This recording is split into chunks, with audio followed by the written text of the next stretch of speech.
The sharp sound of claws scraping across polished marble echoed through the quiet hallway of the courthouse. Officer Jack Turner gritted his teeth as Max, his 85-pound German Shepherd partner, yanked hard on the leash, his entire body pulled forward with wild determination. "Max, heel!" Jack hissed under his breath, but the command might as well have been spoken into the wind. Max had always obeyed, always.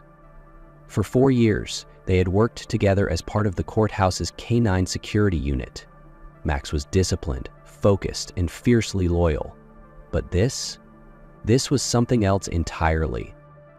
Jack stumbled as Max barreled ahead, the sound of his claws echoing sharply down the otherwise silent hallway. A few attorneys standing by the elevator turned in confusion, their conversations cut short. One clerk, carrying a stack of documents, froze mid-step, eyes wide. Near the entrance, a security officer glanced up from his post, hand drifting toward his radio, but he didn't press the button. He just stared, unsure whether to intervene or simply witness whatever this was becoming. The hallway seemed longer than usual.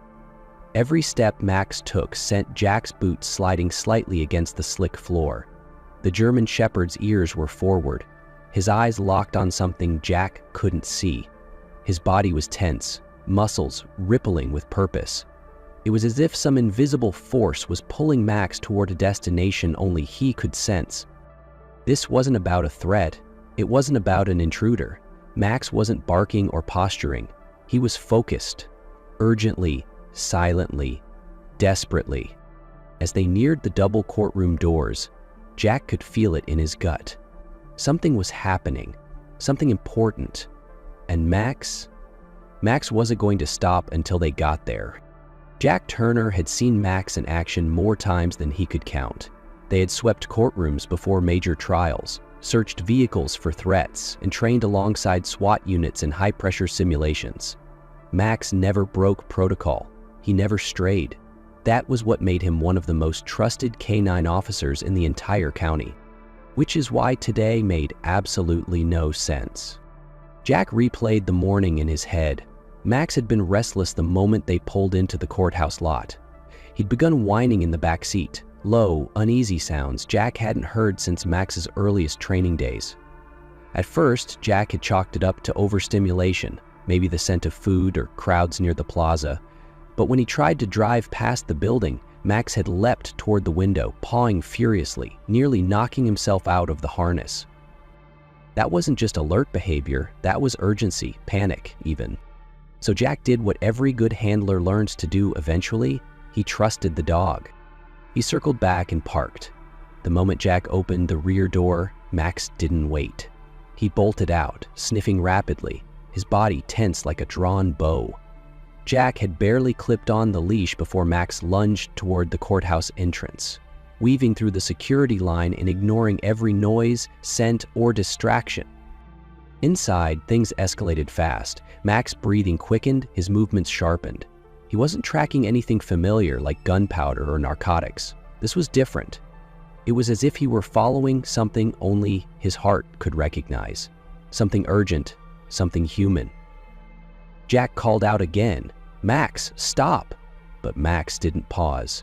He pulled harder, guided not by scent alone, but by an instinct Jack no longer questioned. They weren't just going somewhere. They were being led. The courtroom was in session. Inside the oak-paneled chamber, the air was still and heavy with the quiet tension that always came with custody hearings. Judge Susan Miller, a composed woman in her early 60s with decades of family court experience, sat elevated behind the bench. Her gavel rested gently in her hand as attorneys took turns presenting their arguments. Seated near the front, Emma Parker, a thin 9-year-old girl with long brown hair and solemn eyes, sat beside her caseworker. She didn't fidget. She didn't look around. She just sat, rigid, silent, and too still for a child her age. Emma had been in and out of the foster system since her mother died 3 years earlier. Her father was incarcerated. No one had ever stayed long enough to give her a place to call home. Today was meant to determine whether Emma would be moved again or finally adopted by the Walkers, a couple who had been visiting with her for several weeks. And then came the sound. The heavy wooden doors at the back of the courtroom burst open, crashing against the walls with a jolt that startled everyone. Conversations stopped mid-sentence. A defense attorney dropped his notepad. Even Judge Miller paused mid-motion, the gavel frozen inches from the bench. All eyes turned to the entrance as Max charged through the doors, dragging Officer Jack Turner behind him. "Apologies, sorry," Jack stammered, red-faced and breathless. Judge Miller narrowed her eyes, visibly irritated. "Officer Turner, please remove your dog from this courtroom immediately," she said sternly. But Max had already lunged forward before the words had even been spoken. As if drawn by an invisible thread, he veered sharply at the front of the courtroom, bypassing the gallery and lunging straight toward the judge's bench. With one last determined pull, he slipped free of Jack's grasp and disappeared beneath the large wooden platform where Judge Miller sat, stunned. "Max," Jack called out, rushing forward. Everyone stared. Even Emma turned to look, her eyes following the dog with a flicker of something that looked like curiosity. Or maybe hope. By now, the entire courtroom had fallen into complete silence. No whispers, no movement, only wide eyes and held breath. Jack dropped to his knees beside the bench and peered into the narrow, dark space underneath. At first, he saw nothing. The shadows beneath the judge's bench were thick, and the space was tight. Jack leaned in, squinting, searching, unsure what Max was reacting to. Then he noticed Max's posture change. The German Shepherd had gone completely still, crouched low to the ground, his head tilted, nose slowly inching forward. And that's when Jack saw it. Just the faintest shift in the dark. Huddled against the far wall, curled into herself like a frightened kitten, was a tiny girl, no more than 3 years old. Her cheeks were streaked with dirt and tears, her light jacket twisted around her like a blanket, her arms wrapped tightly around a stuffed rabbit with worn ears. Max had stopped just short of touching her. He lay down now, flat to the ground, inching forward with the kind of gentleness that only comes from deep, instinctual understanding. He let out a soft whine, part greeting, part reassurance. Jack's voice caught in his throat. The little girl looked up, her eyes wide and glassy. She didn't speak. She didn't cry. She just blinked at the big dog and the man kneeling next to her. "It's okay," Jack whispered. "You're safe now." He reached out slowly. The little girl hesitated. And then, slowly, she moved. Tiny shoes slid forward from the darkness. She shuffled out, one small step at a time, until she was fully visible beneath the glow of the courtroom lights. Her hand clutched Max's fur as if it were the only safe thing in the world. Gasps rippled through the room. That's when Jack heard someone whisper behind him. "Her name's Emily. She's been missing for over 3 hours." And just like that, the courtroom changed. Emma Parker had been watching from her seat, watching everything.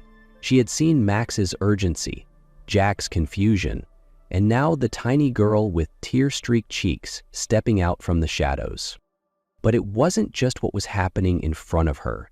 It was what it stirred inside her. The moment Emma looked into Emily's wide, frightened eyes, something in her chest tightened. It was like looking at a memory she had buried but never forgotten. She knew that look, that hollow, wide-eyed stare, too still for a child, too familiar with fear. It was her own face, once, in the mirror of a shelter bathroom on the first night after her mom had died. On the first night no one came to tuck her in. She remembered the weight of silence, the unbearable stillness of lying in a strange bed surrounded by strangers, unsure if she'd wake up somewhere different the next day. Everything had felt empty. Everything had felt dark. There had been no hand to hold, no voice to say she was safe. And now here was Emily, so small, so lost, so fragile. Emma could see it in her trembling shoulders, the way she clung to Max like he was the last thread keeping her from slipping away. She didn't think, she just moved. She quietly rose from the bench and walked toward the front of the courtroom. Her caseworker reached out to stop her, but Judge Miller gently raised a hand. "Let her go," the judge said softly. Emma knelt beside Emily, gently lowering herself to the floor. She didn't say much, just soft, simple words meant to soothe. "You're okay," she said quietly. "You're not alone anymore." Emily looked up, her lip trembling, eyes wide. She didn't speak, but something in her body softened. Emma slowly extended her hand. Emily hesitated, then placed her tiny fingers into Emma's palm. And then Emma pulled her in, wrapping her arms tightly around Emily in a trembling, protective embrace. It wasn't just to comfort Emily, it was to comfort herself, to protect this small, terrified soul, yes, but also to hold the broken, frightened part of herself that still remembered what it felt like to have no one. She clung to Emily as much as Emily clung to her, and as she did, Emma felt her own tears rise without warning, hot and unstoppable, spilling down her cheeks before she even realized they had come. Tears she hadn't cried in years. Tears she didn't know she still carried. They sat there together on the polished courtroom floor. Two children from different stories, now held together by something invisible and unspoken. Emily's breathing slowed. Her grip on Max relaxed. Her other hand reached toward the stuffed rabbit lying beside her. And then, gently, she leaned into Emma's shoulder. From behind the bench, Judge Miller blinked hard, her fingers tightening on the gavel in her lap. It was a courtroom, but right then, it didn't feel like one.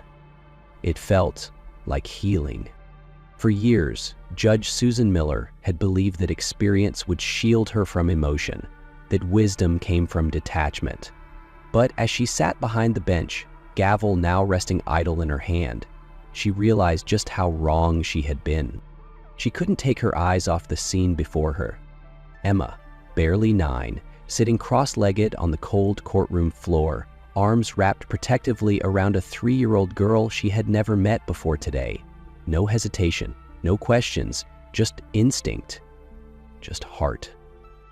And Emily, fragile and trembling, no longer hiding, no longer afraid, not because of anything the system had done, not because of any court order or social worker plan, but because one child, another child who understood pain, had stepped up and said, "You're not alone." Susan had seen too many children close themselves off, become silent, numb, hardened. But Emma still chose to feel. She still chose kindness, even after everything. And suddenly, the pages in Emma's file, the reports, the checkboxes, the evaluations, felt small, incomplete. They couldn't capture what Susan had just witnessed. They never could. This wasn't just a case anymore. It was a calling. Judge Miller looked over at the Walkers, the couple sitting silently at the back of the room, hands clasped, eyes wet.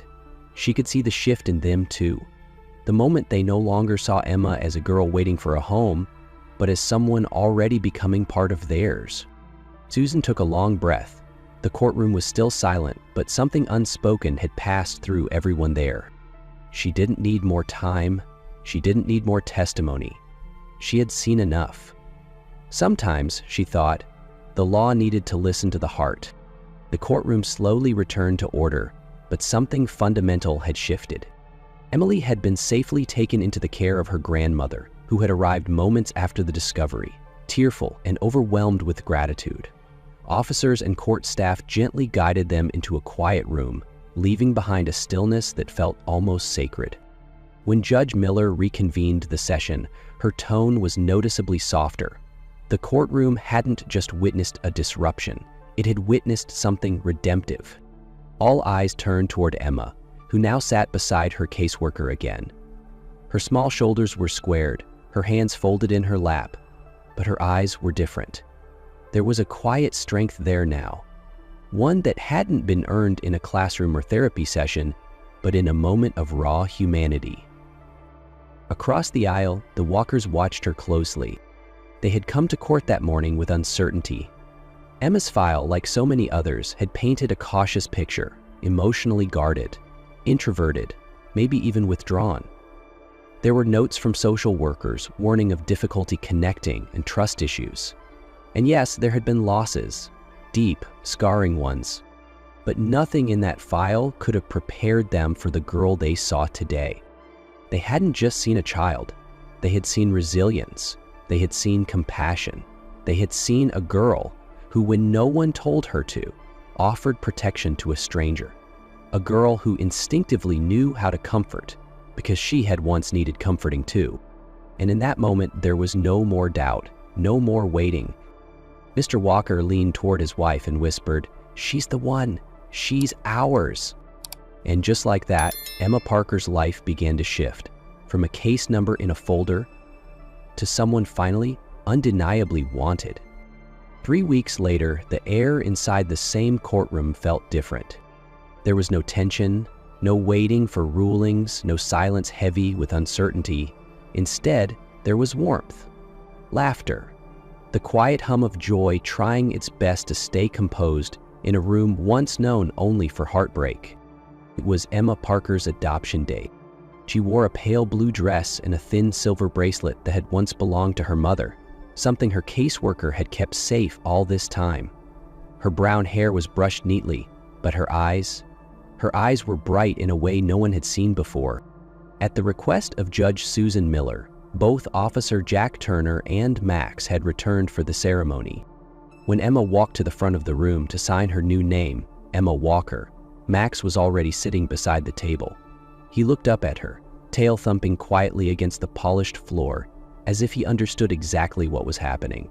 She knelt down beside him before signing, burying her face into his thick fur, whispering something no one else could hear. Max simply leaned into her, steady and still. As Emma straightened up and picked up the pen, Judge Miller smiled. "Emma, you reminded us that sometimes the strongest hearts are the quietest ones." "Thank you," she said gently. Emma smiled back, one of those rare, full smiles that showed in the eyes, and carefully signed her name. Behind her, the Walkers stood with tears in their eyes. No longer strangers, no longer visitors, just home. And as Max sat beside her, proud and calm, Emma placed one hand on his back and looked around the room. This courtroom that had once felt so big, so cold, so far from safe, now it felt like hers. Because now, finally, she belonged. The morning sun always rose softly over the Morgan family's Christmas tree farm, stretching its golden light across rows of firs and pines. For 9-year-old Emma Morgan, this quiet corner of Oregon was her whole world, a place where everything felt still, safe, and filled with tiny wonders. Each day began the same, Emma slipping on her worn rubber boots, her hair still tangled from sleep, and stepping outside into the dew-soaked fields. Her chores weren't really chores to her. Feeding the rabbits, gathering pine cones, and sweeping the wooden porch were all little adventures in her eyes. She talked to the trees like they could listen. Sometimes she even named them. The old red barn, the wind chimes by the porch, the steady rhythm of her dad trimming the evergreens. These sounds were her lullaby and her language. Her mother, Hannah, spent mornings baking bread and afternoons sewing flannel blankets. Her father, Tom, was a patient man who believed every tree had its own story if you took the time to listen. Emma loved the way the farm breathed, soft, steady, full of life. She believed the world outside the hills might be louder, faster, but nothing could be better than the quiet conversations between her and the bunnies, or the soft rustling of the trees in the wind. But that was before she heard the sound, strange, low, and distant, the kind of sound that didn't belong in a place like this, the kind of sound that changes everything. It started on a Tuesday night. Emma had just crawled into bed, her favorite flannel blanket pulled up to her chin, the scent of pine still clinging to her hair. The night outside was calm, the way it always was. Tucker, their old Labrador, had already curled up at the foot of the porch, snoring softly. Everything felt normal, until she heard it. A sound, faint, far away. It wasn't Tucker. The spark was lower, raw, wounded.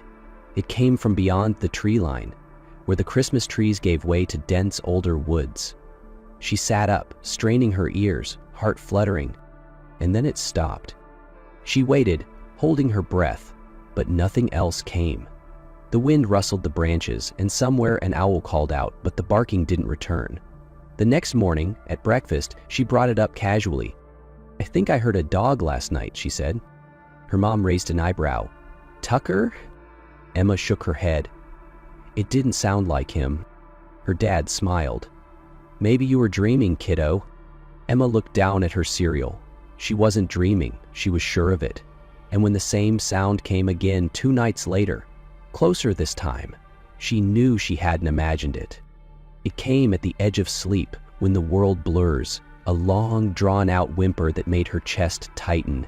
It was a call for help, she was sure. Not wild, not aggressive, just desperate. She pressed her face against the window pane, scanning the dark woods, but there was nothing to see. Only the cold glass and her own reflection staring back. Saturday morning came with the sky the color of ash and the smell of wet bark drifting through the air. Emma woke before the rooster crowed, her chest tight with something she couldn't name. Part worry, part wonder. She didn't know why, but her feet moved before her thoughts did. Slipping on her boots and grabbing a flashlight, she crept out of the house while her parents still slept. The morning fog hugged the ground, soft and silver.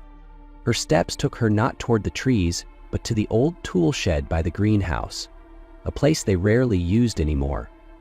The lock on the door hung crooked, like it had been tugged or tampered with. That's when she heard it again. A soft, broken whimper. She hesitated, hand trembling on the doorknob.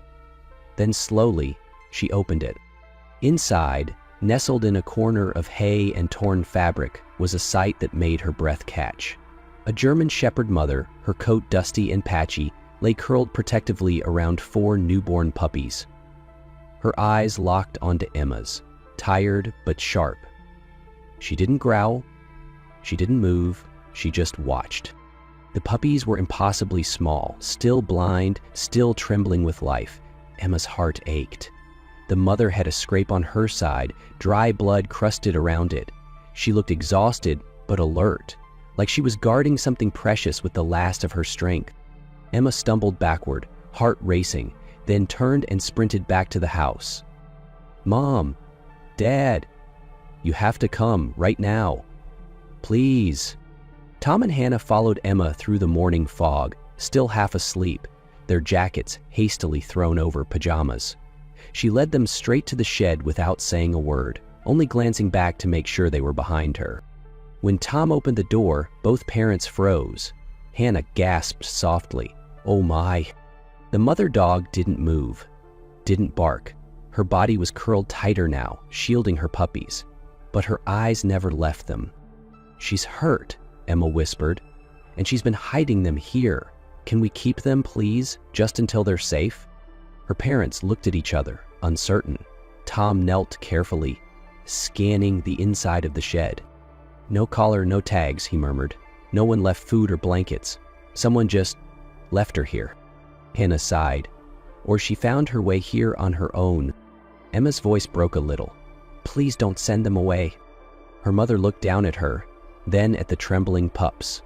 She nodded slowly. "All right, but she stays in the shed. We need to keep our distance at first." "Thank you," Emma breathed. That day, Emma swept the shed clean and brought old towels and bowls of food and water. She worked in quiet focus, checking on the mother every hour. By evening, the dog had accepted her presence, even allowing Emma to sit nearby. The next morning, something changed. As Emma gently reached toward one of the puppies, the mother dog didn't flinch. Her head lowered instead, resting near Emma's hand. Emma smiled. "I think I'll call you lucky," she said, "because you made it to the right place." Weeks passed, and the shed behind the greenhouse slowly transformed into a nursery of joy. The 4 puppies grew stronger every day, eyes opening, tails wagging, legs growing bolder with each sunrise. Emma visited them before school, after dinner, and sometimes in between. She named them one by one: Scout, Clover, Midge, and Theo. Each had its own little quirk. Scout always led the way. Clover loved to roll in the straw. Midge barked at her own reflection. And Theo? He liked to nap curled beside Lucky's paw. Lucky, once guarded and quiet, became calmer. She would watch with gentle eyes as Emma scooped the pups into her lap. Occasionally, she'd nuzzle Emma's cheek or rest her chin on the girl's knee. By the time spring whispered through the trees, the pups no longer stayed inside the shed. They followed Emma everywhere, through rows of Christmas trees, into the garden, even to the edge of the pond where frogs chirped and dragonflies zipped past. They trailed her like a fluffy parade, barking and tumbling, stealing her mittens when she dropped them and returning them as if it were all part of a game. Emma laughed more than ever. Her parents watched from the porch, smiling quietly. The farm hadn't just grown new life, it had grown new joy. And in the soft, golden afternoons of early May, when the wind was gentle and the earth smelled sweet, it was hard to believe that these pups had ever been found in fear, hidden away in shadows. With Emma, they had found something else entirely. And yet, the world still had its dangers, one that would soon remind them just how strong their bond had become. One warm afternoon, the sun poured through the trees like golden syrup, and Emma decided to take a walk by the creek behind the far hill. The pups, as always, followed at her heels, tails high and eager. Lucky walked just behind them, ears alert but relaxed. The creek was swollen from spring rain, water rushing faster than usual, the current loud against the rocks. Emma loved this spot, the way the dragonflies darted over the surface, the cool splash of mist on her skin. She climbed down the grassy bank to get a closer look. The soil, softened by days of moisture, crumbled beneath her boots. In a heartbeat, Emma slipped. Her body hit the cold water hard. The shock knocked the air from her lungs. The current yanked at her legs, spinning her sideways. She gasped and flailed, grabbing at anything. Her hand found a low-hanging branch by the bank, and she clung to it with all the strength her arms could give. But it wasn't enough. Her boots slipped, the branch cracked, her grip weakened. Then, barking, loud, sharp, urgent.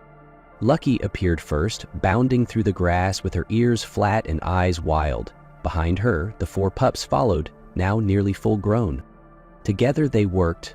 Lucky waded in just far enough, barking instructions the pups somehow understood. Scout grabbed Emma's jacket with his teeth. Clover bit down on her sleeve. Lucky pulled at her hood. Inch by inch, they dragged her from the water. When Emma collapsed on the grass, soaking and breathless, she didn't speak. She just wrapped her arms around Lucky and the pups, holding them close. "You saved me," she whispered. "You really saved me." The story of the brave dogs that saved Emma spread quietly through the nearby town. Neighbors smiled when they saw her walking with Lucky and the pups. A few even left treats by the gate, a small gesture of thanks. But not everyone who heard the story had kind intentions.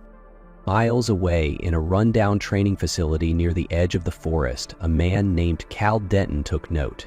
He ran a private dog training center, unregistered, secretive, and far from legal.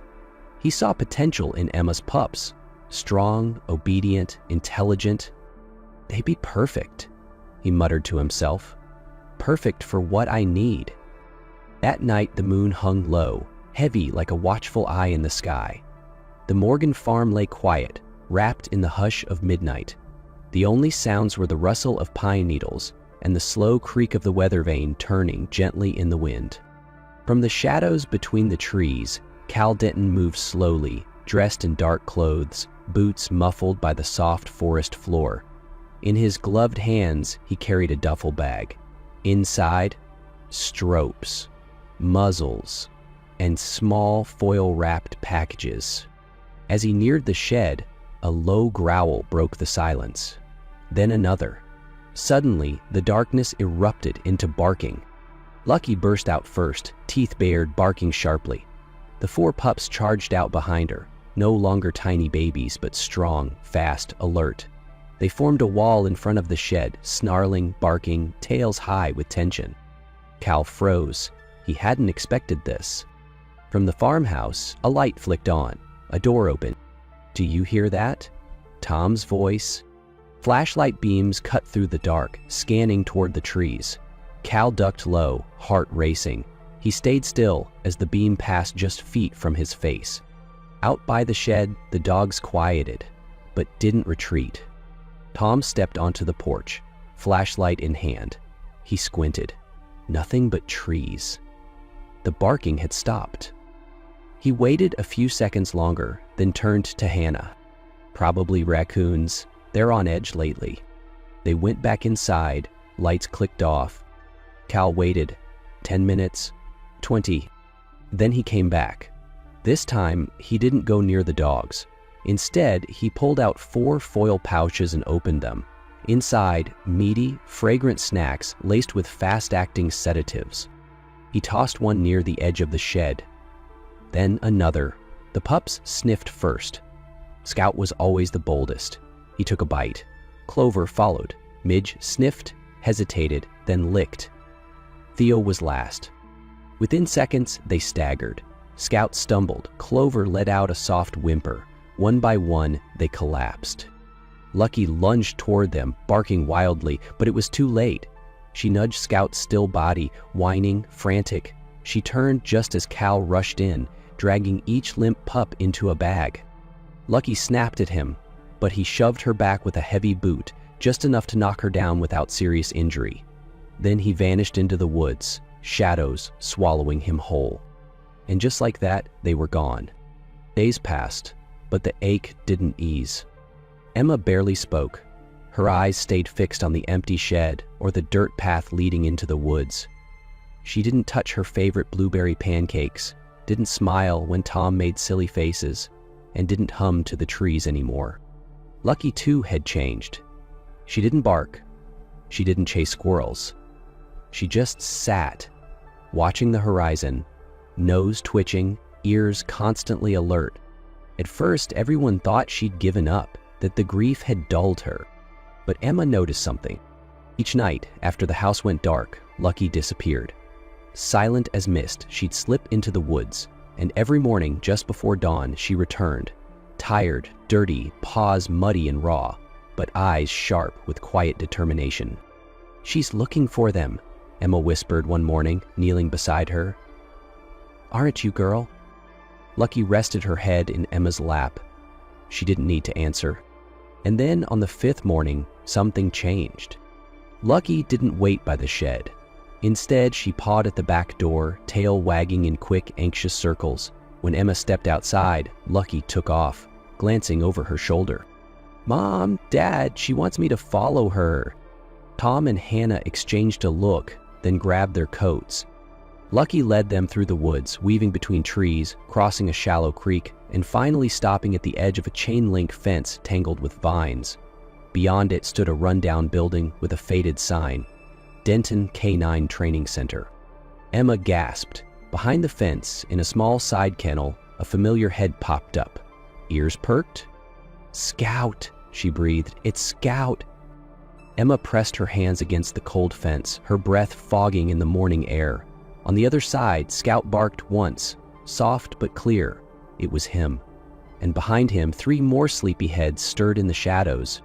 "They're all here," Emma whispered. Tom pulled out his phone, voice tight with urgency. "I'm calling the sheriff." While they waited, Hannah held Emma close.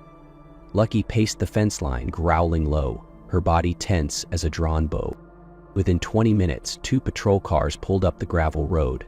Sheriff Dean, a broad man with kind eyes, listened carefully as Tom explained. Then he stepped around back with 2 deputies. Minutes passed. "The dogs are safe," one officer said. "All 4, malnourished but unhurt." Emma burst into tears. Lucky barked, tail wagging so hard it thumped the dirt. Scout was the first to be released. He sprinted to Emma like he had been gone for years, whining and licking her face. Clover, Midge, and Theo followed, tumbling over each other in excitement. Emma dropped to her knees, hugging them, sobbing into their fur. "You're home. You're finally home." After the emotional reunion, the officers spent over an hour walking through the Denton facility. The place was worse than they imagined. rusted cages, chains hanging from hooks, and files with scribbled notes detailing unauthorized training schedules. But Sheriff Dean was cautious. "This will take time," he told Tom. "We can't arrest him today, not without paperwork and a full inspection, but we're not letting this go." The dogs, all 4 of them, were carefully examined by a volunteer vet on site. Though thin and stressed, they were unharmed. "We're releasing them back to you," the sheriff said. "It's clear they belong with your family." That evening, the Morgan home was filled with laughter and barking again. Lucky didn't let her pups out of sight. Emma barely stopped hugging them. But in the back of Tom's mind, a question remained. Would Denton face justice? Weeks passed. Then, one cloudy afternoon, the phone rang. Tom answered. "Mr. Morgan? This is Sheriff Dean." Tom's heart skipped. "Yes, Sheriff?" "We wrapped up the investigation. Turns out Denton was running an unlicensed operation for years, using dogs and illegal training programs, even selling some to private security contractors overseas." Tom's grip tightened on the phone. He's being fined heavily, lost his training license for at least 2 years, and might face additional charges once the federal report is filed. Tom let out a breath he didn't know he'd been holding. "Thank you, Sheriff." Dean's voice softened. "We wouldn't have known without Lucky. She's more than a dog. She's a hero." Tom looked out the window at Lucky, resting in the grass, Scout curled beside her. "Yeah," he said quietly, "she really is." Lucky didn't stumble onto the Morgan farm by chance. She chose it with wounds on her body and hope in her heart. Not for safety, but for a future. She healed quietly, raised her pups with fierce devotion, and when they were taken from her, she didn't wait for rescue. She became the rescuer. Every night she searched, every day she endured. And when the trail finally opened, she led her humans there, not for praise, but for love. Because strength isn't loud, it's steady, it's silent, it's a mother who never stops. And Lucky was never just a dog. She was a warrior with fur,